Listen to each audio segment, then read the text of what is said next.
Muchas gracias, buenos días a todos. Le voy a presentar la entrevista que nos concedió Gabriel Sosa Plata, director general de Radio Educación, emisora que festeja su 96 aniversario. Veamos. Gabriel Sosa, pues te agradezco mucho esta oportunidad de entrevista, previo a un aniversario tan significativo de esta emisora, 96 años ya. Así es, Miguel, te agradezco muchísimo esta entrevista. 96 años, Radio Educación nace un 30 de noviembre de 1924. Fue una obra que concibió José Vasconcelos como una manera de llevar la educación y la cultura a todo el territorio nacional. Y yo creo que se ha cumplido a lo largo de todos estos años este gran legado. Por cierto, otro dato importante, María Luisa Ros fue la primera jefa de esta emisora, pues prácticamente desde su nacimiento, y en una época en la que tú sabes que la participación de las mujeres era bastante limitada. María Luisa Ros, hidalguense, también es considerada como la primera reportera. Oye, tan sencillo el objetivo de Vasconcelos y tan grande en alcance, ¿no?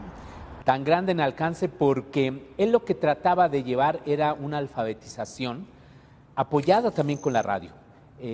Los primeros cursos o actividades que llevaba a cabo esta radiodifusora era para complementar la educación que se daba, por ejemplo, en la primaria.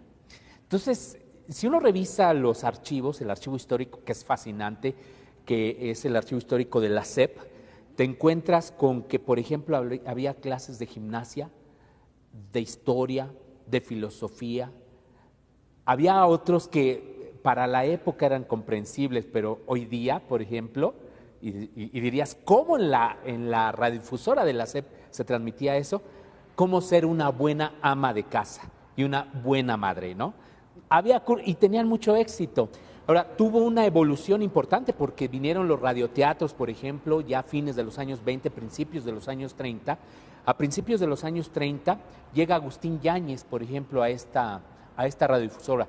Él era muy joven, pero también lleva a cabo una experimentación sonora en su momento trascendente, fundamental, porque entonces ya estaba como que adaptando su propio lenguaje la radio. Oye, por todo esto que me cuentas, siento que es una estación que estuvo apegada a la educación formal o la intención de ir sobre esos objetivos y poco a poco tuvo que entrar a formas de la educación informal y eso la diversificó, supongo. Así es, así es.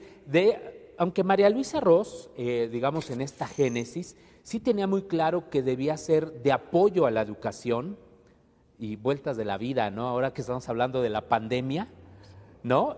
Vuelven a ser importantes los medios tradicionales en la educación a distancia. Pero aquí te puedo decir, Miguel, que desde los inicios se ha ejercido la libertad de expresión, la experimentación sonora, se ha dado espacio a las voces más críticas, más disidentes, más vanguardistas, y eso es algo que ha caracterizado a Radio Educación. No en vano, Miguel, Radio Educación produce noticiarios, los noticiarios Pulso, y también produce un noticiario cultural que se llama Su Casa y Otros Viajes, que tiene una presencia importante a nivel nacional. Yo he sostenido que no hay una radio pública que tenga pues el privilegio que sus noticiarios sean retransmitidos en casi una treintena de emisoras públicas, comunitarias e indígenas. ¿Por qué? Pues justo porque ven los equilibrios informativos, porque ven una enorme pluralidad. ¿Cómo visualizas un medio público como Radio Educación a futuro? Yo diría que trabajar todavía mucho más la interacción con las audiencias y una mayor participación de las audiencias. La sociedad debe participar mucho más en la misma gestión de los medios públicos, pero también en la producción de contenidos. Pues felicidades por los 96 años, que sean muchos más. Muchas gracias. Y te agradezco mucho la entrevista, Gabriel. Al contrario, a ti.